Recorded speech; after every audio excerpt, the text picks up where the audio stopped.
Ato sa iyang ikaduhang adlaw pagsuroy-suroy sa ikaupat nga distrito, mitabok si Gobernador Gwen Garcia ngadto sa isla sa Bantayan aron inaugurahan ang mga naayong kadalanan didto ug pasugda na pagtrabaho ang mga kadalanan nga kinahanglan i-repair o ipasimento. Mikabat og 104 milyones ka pesos sa mga proyekto nga gidala sa Kapitolyo niining higayuna ngadto sa maong isla. Ang 2.7 kilometros nga Ubuob Maricaban Road section nga lahos na ngadto sa lungsod sa Bantayan nagkantidad og 73.8 milyones. Kining kantidara naglangkob sa tulo ka road sections.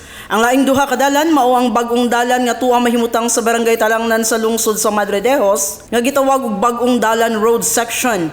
May 200 metros ang gitas-on ug ang kabangbang kang Kaibi bag-ong dalan road section sa lungsod sa Bantayan nga may gitas-on nga 3.5 kilometros. Gisubhan sab ang Puok Maricaban Tourist Road dito sa lungsod sa Santa Fe nga 2.4 kilometros ang gitas-on. Gigahinan kini sa Kapitolyo og 30.2 milyones. Ang maong dalan kanunay dagsaon sa mga turista, apil na ang mga biker ug agianan kini padung sa mga beach resort, cafe, outdoor restaurant ug ang nagkasikat na nga tambayan ang The Ruins. Duyog niini nga kalambuan, na semento usab ang determinasyon ni Gov Gwen nga himuon ang isla sa Bantayan nga premier tourist destination.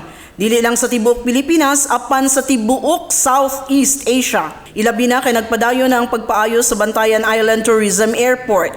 Kaabag ni Gov Gwen sa mong pagduaw sila si 4th District Congresswoman Janice Salimbangon, 4th District Provincial Board Members Kerry Shimura ug Horacio Paul Rasi Franco. Santa Fe Mayor Ithamar Espinosa, Bantayan Mayor Art Despi, Cebu Provincial Police Office Director Engelbert Soriano, Provincial Engineering Office Chief Hector Hamora, ug uban pang opisyal sa Santa Fe ug Bantayan, ingon man mga barangay frontliner. Sa pagtakop sa maong kalihukan, nagkanayon si Gov Gwen nga dili gyud masad ang taga-isla, kay ang iyang saad iya manggituman bisan gani niadto mga lugar nga napildi siya. Oh, mga Bantayan, di na mo masad. Asa mo ko ng sad ko? Trending na kami. Bayaan na, uy. Di na mo masad. Kay mo anha na si Gobernador Gwen. Pues ni anak ko, kay aron pagpakita kung unsa ang tinud-anay nga panerbisyo kana bang dili puro istorya. Kanang dili ba sulti ang pabuhaton. Kana bang buhat ang pasultion. O padayunon pag yun ni nato. Balik-balikan ko pag yun ni. Kay aron inig-abot pohon sa eleksyon, ang kontra mo'y masad.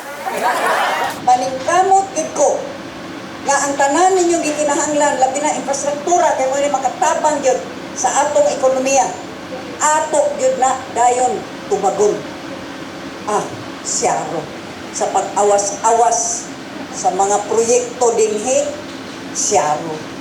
Sunod pili ay bahala na ng kontra kay sila na say masad. Eleanor Valeros, Balita sa Sugbo.